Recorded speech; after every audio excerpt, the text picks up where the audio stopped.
ZEE5 ಇರುವಾಗ ನೀವು ನಿಮ್ಮ ನೆಚ್ಚಿನ ಶೋಗಳನ್ನ ಎಂದಿಗೂ ಮಿಸ್ ಮಾಡಿಕೊಳ್ಳುವುದಿಲ್ಲ. ಅದು ಸಂಪೂರ್ಣ ಉಚಿತವಾಗಿ. ನಮಸ್ಕಾರ ಪಾಂಡೋಣ. ಎಲ್ಲಿ ನಿಮ್ಮ ಓನರ್ ಏನು ಕಾಣಿಸ್ತಾನಿಲ್ಲ? ನಮ್ಮ ಓನರ್ ಇನ್ನೂ ಬಂದಿಲ್ಲ. ನೀವು ಮುಂಚೆನೆ ಒಂದು ಫೋನ್ ಮಾಡಿ ಹೇಳಿದ್ರೆ ನಮ್ಮ ಓನರ್ ಬಂದಿಲ್ಲ ಅಂತ ಹೇಳ್ತಿದ್ನೆ. ಯಾಕೆ ಇಷ್ಟು ದೂರ ಹುಡ್ಕೊಂಬರಕ್ಕೆ ಹೋದ್ರಿ ನೀವು? ಏನಿಲ್ಲ ಕನ್ನಡ, ಅದು ನಂಗೊಂದು ಕೆಲಸ ಬೇಕಿತ್ತು. ಏನು ಗೌಡ್ರು ಬೆಳಗ್ಗೆನೆ ಒಳ್ಳೆ ಮೂಡಲ್ಲಿ ಇರಂಗಿದೆ. ತಮಾಷೆ ಮಾಡ್ತೀರಾ ಗೌಡ್ರೆ? ಇಲ್ಲ ಕನ್ನಡ. ನೀವೆಂತರು, ನಿಮ್ಮ ಮನೆತನ ಎಂಥದ್ದು ಅನ್ನೋದು ನನಗೆ ಗೊತ್ತಿಲ್ವಾ? ನೀವು ನಿಂತಿದ್ದ ಜಾಗದಲ್ಲಿ ಈ ಫ್ಯಾಕ್ಟ್ರಿನ ಕೊಂಡ್ಕೊಳ್ಳೋ ಅಂತ ಕುಳ ನೀವು ಬಂದು ಕೆಲಸ ಕೇಳೋದ? ಯಾರಾದ್ರೂ ಕೇಳಿದ್ರೆ ನಗ್ತಾರೆ. ಸುಮ್ಮನೆ ಇರೇ ಗೌಡ್ರೆ. ಇಲ್ಲ ಕನ್ನಡ, ನಂಗೆ ನಿಜವಾಗ್ಲೂ ಕೆಲಸ ಬೇಕು. ನಾನು ಹೇಳೋ ಮಾತು ಕೇಳಿ. ಸುಮ್ಮನೆ ಇರಿ ಗೌಡ್ರೆ. ಇಡೀ ತುಮಕೂರು ಜಿಲ್ಲೆಗೆ ಜವರೇಗೌಡರು ಯಾರು ಅಂತ ಗೊತ್ತಿದೆ. ಅಂಥದ್ರಲ್ಲಿ ಅವ್ರ ಮಗ ಸಿದ್ದೇಗೌಡರು ಇಡೀ ಕರ್ನಾಟಕಕ್ಕೆ ಮನೆ ಮಾತಾಗಿರೋ ಮಗ. ಅಂಥದ್ರಲ್ಲಿ ಬಂದು ನಮ್ಮ ಫ್ಯಾಕ್ಟ್ರಿಲಿ ಕೆಲಸ ಕೇಳೋದ? ಸುಮ್ಮನೆ ಇರಿ ಗೌಡ್ರೆ. ನಾನೇ ಹೇಳ್ತಿಲ್ವೇ ನಂಗೆ ಕೆಲಸ ಬೇಕು ಅಂತ? ಒಂದ್ಸಲ ಓನರ್ಗೆ ಫೋನ್ ಮಾಡಿ ಕೇಳಿ. ಸುಮ್ಮನೆ ಇರಿ ಗೌಡ್ರೆ. ದೊಡ್ಡ ಗೌಡ್ರಿಗೆ ಏನಾದರೂ ಗೊತ್ತಾದ್ರೆ ನಮ್ಮ ಫ್ಯಾಕ್ಟ್ರಿನ ಮುಚ್ಚಿಸ್ಬಿಡ್ತಾರೆ. ಆಮೇಲೆ ನಮ್ಮ ಓನರ್ಗೆ ಏನಾದ್ರು ಗೊತ್ತಾದ್ರೆ ನನ್ನ ಸುಮ್ಮನೆ ಉಳಿಸಲ್ಲ. ಈ ಜವರೇಗೌಡ್ರ ಮಗ ಸಿದ್ದೇಗೌಡ್ರಿಗೆ ಕೆಲಸ ಕೊಡೋಷ್ಟು ದೊಡ್ಡರ ನಾವು. ಸುಮ್ಮನೆ ಹೋಗಿ ಕೆಲಸ ನೋಡ್ಕೊಳ್ಳಿ. ಅಣ್ಣ ಅಲ್ಲ, ಹೇಳಕ್ ಕೇಳೋಣ.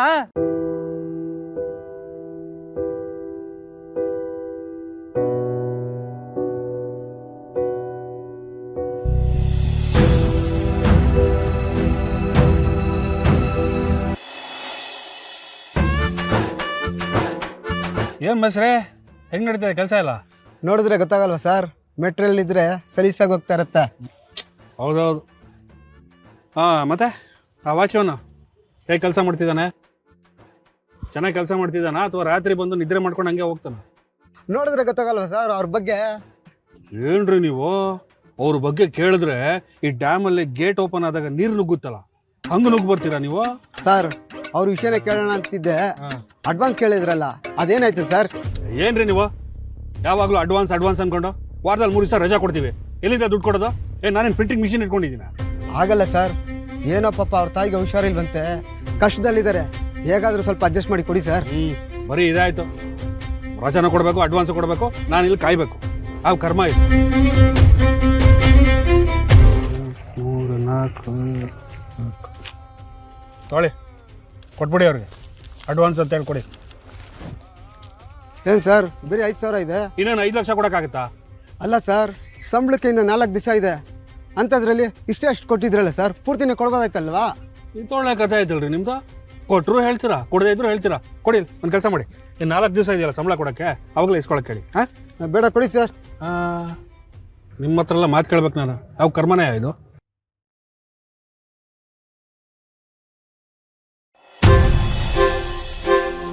ನೋಡ್ರೆ, ಏನು ಯೋಚನೆ ಮಾಡ್ತಿದ್ರಿ? ಏನು ಯೋಚನೆ ಇರ್ತಾರಲ್ಲ ನಂದ. ಕೆಲಸ ಎಲ್ಲಾದ್ರೂ ಕೇಳ್ದ, ವಿಚಾರಿಸ್ದ? ಎಲ್ಲ ಕಡೆ ಕೇಳಿದೆ. ಕೆಲಸ ಐತೆ ಅಂತಾರೆ, ಕರ್ಕ ಬನ್ನಿ ಅಂತಾರೆ. ಎಲ್ಲಲ್ಲ ಬಾಮ ತೋಗಮ್ಮ. ಅಯ್ಯೋ, ಕೆಲಸ ನಿಮ್ಗೆ ಅಂತ ಅಂದ್ರೆ ನಗ್ತಾರೆ. ಅವ್ರಿಗೆ ಯಾಕಲ್ಲ ಕೆಲಸ ಸುಮ್ಕೆ ಹೋಗ್ಲಾ ಅಂತಾರೆ. ಏನ್ಲ ಮಾಡೋದು? ಇಲ್ಲ ಕಲ, ನನ್ ಕೆಲಸ ಬೇಕೇ ಬೇಕು. ಹೆಂಗಾರ ಮಾಡಿ ದುಡ್ದು ನಮ್ಮ ಮೇಡಮ್ ಬರೋ ನೋಡ್ಕೋಬೇಕು ಕಲ. ಅವ್ರ ಭಾರ ಯಾರ ಮೇಲೆ ಹಾಕೋದು ನಂಗೆ ಇಷ್ಟ ಇಲ್ಲ ಕಲ. ಏನ್ ಮಾಡೋದು ಗೌಡ್ರೆ? ಕೆಲಸ ಹುಡುಕುಮ ಅಂದ್ರೆ ಯಾರು ಕೊಡ್ತಾ ಇಲ್ವೇ? ಏನ್ ಮಾಡೋದು? ಇರ್ಲಿ ಬಾರ್ಲಾ, ದೇವ್ರವನೇ. ಗೌಡ್ರೆ, ನಮ್ಮ ಪ್ರಭಾಕರ್ ಅಣ್ಣನ ಫೈನಾನ್ಸ್ ಕಂಪ್ನಿ ಅಲ್ವೇ? ಅಲ್ವೇ? ಇಲ್ಲಂತಪ್ಪ, ಕೇಳಮ್ಮ ಬಾಲ ನಡ್ರಿ. ಆ ಕುಮಾರ ಫೈನಾನ್ಸ್ ಕೊಟ್ಟೆನಾ? ಕೊಡ್ಲಿಲ್ಲ ಅಂದ್ರೆ ಸಾಯಂಕಾಲ ಎತ್ತಾಕೊಂಬ.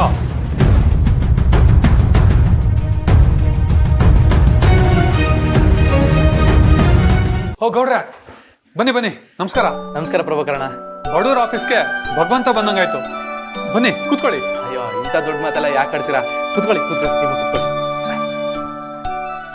ಇವತ್ತು ನಾನು ಈ ಮಟ್ಟಕ್ಕೆ ಬೆಳೆಯಕ್ಕೆ ಅದಕ್ಕೆ ಕಾರಣ ನೀವೇ ಅಲ್ವಾ? ಅಯ್ಯೋ ಪ್ರಭಾಕರಣ, ಇದ್ರಲ್ಲಿ ನಮ್ದೇನಾಯ್ತಣ? ಎಲ್ಲ ದೇವ್ರ ದಯೆ, ನಿಮ್ ಶ್ರಮ ಅಷ್ಟೇ. ಅಲ್ಲ ಗೌಡ್ರೆ, ನೀವೊಂದ್ ಮಾತು ಹೇಳಿದ್ರೆ ನಾನೇ ನಿಮ್ಮ ಮನೆ ಹತ್ರ ಬರ್ತಿದ್ದೆ. ನೀವ್ಯಾಕೆ ಇಷ್ಟು ದೂರ ಬರಕ್ ಹೋದ್ರಿ? ಏನ್ ತರಿಸ್ಲಿ? Coffee, tea, cool drinks? ಅದೆಲ್ಲ ಏನು ಬೇಡ ಕಣ.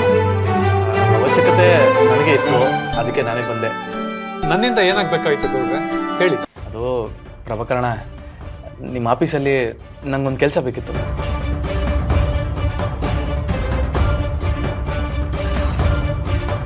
ನಾನು ಯಾವ ಕೆಲಸ ಬೇಕಾದ್ರೂ ಮಾಡ್ತೀನಿ. ನೀವು ಯಾರ ಹತ್ರ ವಸೂಲಿ ಮಾಡ್ಕೊ ಬಂದ್ರು ವಸೂಲಿ ಮಾಡ್ಕೊ ಬರ್ತೀನಿ. ದಯವಿಟ್ಟು ಒಂದು ಕೆಲಸ ಇದ್ರೆ ನೋಡಿ. ಅಲ್ಲ ಗೌಡ್ರೆ, ನಿಮ್ಮ ತಂದೆಯವರು ನಮ್ಮ ಆಫೀಸ್ಗೆ ಫೈನಾನ್ಸ್ ಮಾಡ್ತಾರೆ. ಅವ್ರು ಬೇಕಾದ್ರೆ ನಮ್ಮ ಆಫೀಸ್ನ ಕೊಂಡ್ಕೋಬಹುದು. ನೀವು ನೋಡಿದ್ರೆ ನನ್ನ ಹತ್ರ ಕೆಲಸ ಮಾಡ್ತೀನಿ ಅಂತಿದ್ರಲ್ಲ. ನಾನು ಕೆಲಸ ಮಾಡಬೇಕು ಅನ್ಕೊಳ್ಳೋದು ತಪ್ಪೇನಣ್ಣ? ಕೆಲಸ ಮಾಡೋದು ತಪ್ಪಲ್ಲ, ಆದರೆ ನಿಮ್ಮಂಥ ದೊಡ್ಡ ಮನುಷ್ಯರು ಮಕ್ಕಳು ನಮ್ಮ ಆಫೀಸಲ್ಲಿ ಕೆಲಸ ಕೊಟ್ರೆ ಆಗ ಅದು ನಮ್ಮ ತಪ್ಪಾಗುತ್ತೆ. ದಯವಿಟ್ಟು ನಿಮ್ಗೆ ಇಲ್ಲಿ ಯಾವ ಕೆಲಸನೂ ಇಲ್ಲ. ಅಲ್ಲ ಪ್ರಭಾಕರಣ, ವಸಿ ನನ್ನ ಮಾತು ಕೇಳಿ. ದಯವಿಟ್ಟು ನನಗೆ ಮುಜುಗರ ಮಾಡಬೇಡಿ ಗೌಡ್ರೆ. ನಿಮ್ಗಿಲ್ಲಿ ಯಾವ ಕೆಲಸನೂ ಇಲ್ಲ. ಇಲ್ಲಿಂದ ಹೊರಡಿ ಪ್ಲೀಸ್.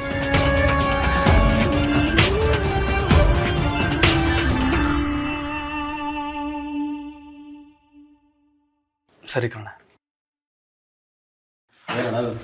ಇಷ್ಟೊತ್ತವರೆಗೂ ನಿಮ್ಮಿಂದನೇ ಬೆಳೆದಿದ್ದು ಅಂದರೆ ನಮ್ಮ ಗೌಡ್ರಿಗೊಂದು ಕೆಲಸ ಕೊಡೋಕ್ಕಾಗಲಿಲ್ವಾ? ಆಯ್, ನಿಮ್ಮ ಫೈನಾನ್ಸ್ ಆಫೀಸಿಗೆ ನಾನು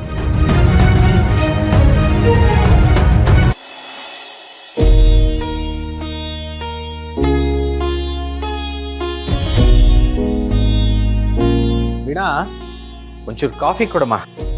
ಹಾಂ ಮಾವ, ಒಂದು ನಿಮಿಷ.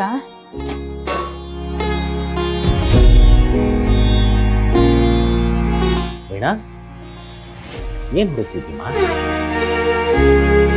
ಮಾವ, ಅದು ಅಕ್ಕಿ.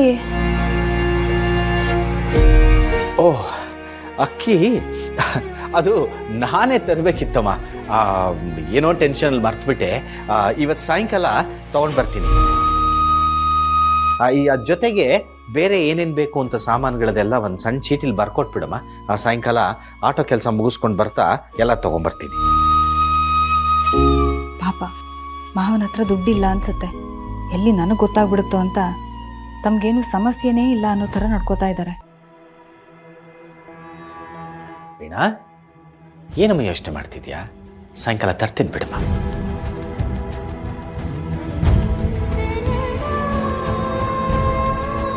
ಮಾವ, ಸಾರಿ ಮಾವ, ನಾನೇ ನೋಡ್ಕೋಬೇಕಾಗಿತ್ತು. ಅದು ಇದೆಲ್ಲ ನನ್ವರೆಗೂ ಬರೋದೇ ಇಲ್ಲ ನೋಡಿ. ಅತ್ತೆನೇ ಎಲ್ಲ ನೋಡ್ಕೋತಾರೆ. ಅವ್ರದ್ದು ಹೇಗೋ ಎಲ್ಲ ಸಂಭಾಳಿಸ್ತಾರೆ. ನನಗೆ ಗೊತ್ತಾಗಲಿಲ್ಲ. ಪರವಾಗಿಲ್ಲ ಬಿಡಮ್ಮ, ಅದಕ್ಕೆ ಯಾಕೆ ಅಷ್ಟು ಯೋಚನೆ ಮಾಡ್ತೀಯಾ? ಈ ಮನೆಗೆ ಮಗಳಾಗಿ ಸೊಸೆಯಾಗಿ ಇದಕ್ಕಿಂತ ಚೆನ್ನಾಗಿ ನಿಭಾಯಿಸೋರು ನಾನು ಕಲ್ಪಿಸ್ಕೊಳ್ಳೋಕ್ಕೂ ಸಾಧ್ಯ ಇಲ್ಲ. ಸರಿಮ್ಮ, ನಾನು ಸಾಯಂಕಾಲ ಬರ್ತಾ ಅಕ್ಕಿ ತಗೊಂಡ್ಬರ್ತೀನಿ.